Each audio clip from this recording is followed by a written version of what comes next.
শিক্ষার আসল জায়গা যেখানে হওয়া উচিত ছিল স্কুল, সেখানে না গিয়ে অনেক ছাত্রছাত্রী ভিড় জমাচ্ছে ধুলিয়ান উদ্যান পার্কে।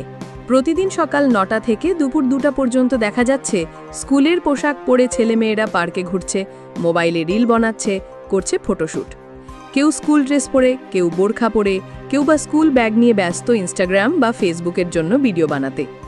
অভিভাবকরা ভাবছেন তাদের সন্তান স্কুলে আছে, কিন্তু বাস্তবে তারা স্কুল ফাঁকি দিয়ে পৌঁছে যাচ্ছে পার্কে।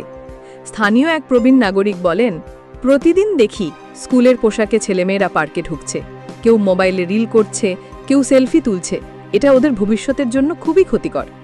অনেকেই বলছেন এই পার্ক এখন প্রেম ঘটিত সম্পর্ক গড়ে তোলার জায়গায় পরিণত হচ্ছে, যা ওদের বয়সে ওদের জন্য একেবারেই ঠিক নয়। পার্ক কর্তৃপক্ষের ভূমিকা নিয়েও উঠছে প্রশ্ন।